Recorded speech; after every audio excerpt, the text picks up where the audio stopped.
Las plantas monocotiledóneas son una clase que producen flores cuyas semillas tienen un cotiledón. Un cotiledón es una estructura similar a una hoja que se encuentra en una semilla y esta es una hoja embrionaria. Estas no tienen cambio, sin que la producción de madera no va a ser posible y por lo tanto no va a desarrollar un tronco como tal, sino un tallo principal y más grueso. En las semillas se almacena almidón y proteínas necesarias para el desarrollo de la planta. La germinación es hipógea, esto quiere decir que el cotiledón va a permanecer bajo tierra. En estas plantas las raíces son adventicias, que significa que todas ellas nacen de la misma base del tallo, y esto hace que su sistema radicular sea mucho menos extenso y de un alcance menor, por lo que va a profundizar poco y por lo tanto no pueden desarrollar un gran número de ramas. Sus hojas muestran nervaduras visibles que se extienden a lo largo de las mismas y en paralelo. Las plantas dicotiledóneas son una clase cuyas presentan dos cotiledones laterales. Por lo general son redondos y gruesos. Los tallos y raíces tienen cambio y su diámetro puede crecer. Las semillas poseen un mayor contenido de grasas y aceites como sistema de almacenamiento y de reserva. La germinación es hipógea o epigea. Esto quiere decir que los cotiledones pueden quedar por debajo o por encima de la tierra. Su meristema apical se desarrolla eventualmente a partir de una radícula, dando origen al sistema radicular. Las hojas son simples o complejas, con simetría dorsoversal. Presentan venas reticuladas y con bordes desiguales. Las dicotiledóneas tienen un sistema de raíces secundarias que estas van a derivarse de una raíz primaria. La célula huevo se divide transversalmente en dos células, la célula micropilar o célula basal, que se divide transversalmente repetidas veces para formar el suspensor, y la célula calasal, que se divide verticalmente. El suspensor puede distinguir una célula basal que participa en la nutrición del embrión y varias células calasales que pronto degeneran. La célula basal vive un poco más, pero finalmente desaparece. La célula interna se diferencia en hipófisis a medida que crece el suspensor, empuja hacia dentro del embrión, hacia el tejido de nutrición que está formado. En las células derivadas de la célula calasal ocurre otra división vertical en un plano perpendicular al primero.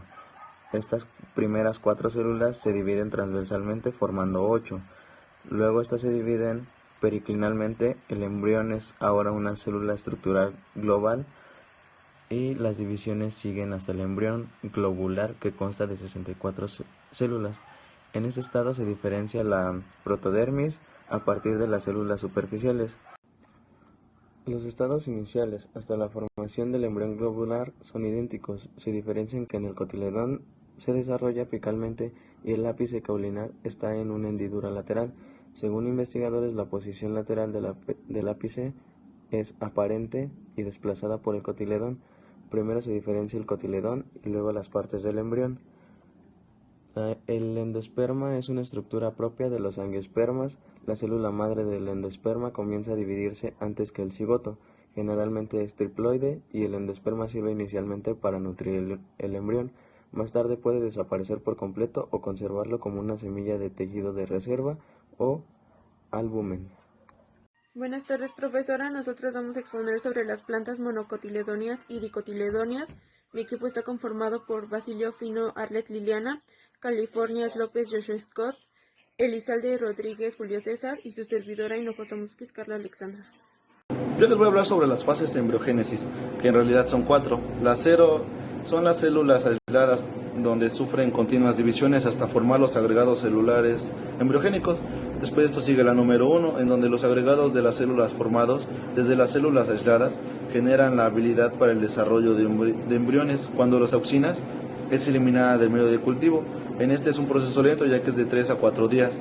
Después de esto ocurre la fase número 2, en donde ocurre una rápida división celular en ciertas partes del agregado debido a la polarización de la síntesis del ADN, donde da lugar el embrión globular y los suspensores, en donde no fue la división celular.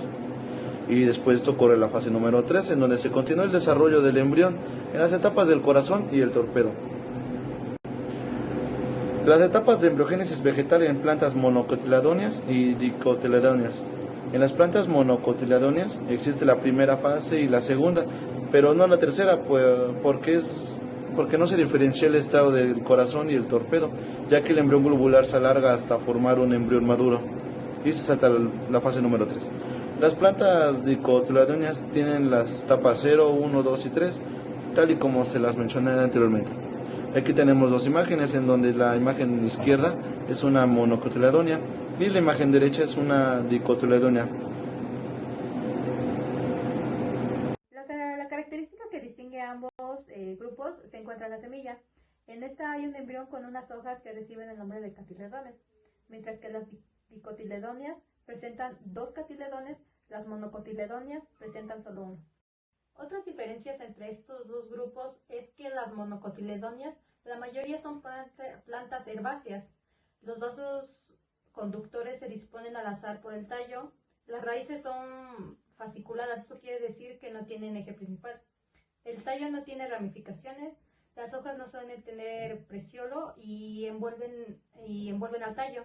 Sus nervios suelen ser paralelos. Suelen tener 3 sépalos y pétalos o múltiplos de 3. En cambio, las dicotiledóneas, muchas son herbáceas, pero predominan árboles y arbustos. Los vasos conductores se disponen formando anillos concéntricos por el tallo. La raíz suele tener un eje central que se ramifica, llamada raíz pivotante. El tallo suele ser ramificado, las hojas suelen tener peciolo y sus nervios se ramifican. Y por último suelen tener 4 o 5 pétalos o múltiplos de 4 o 5.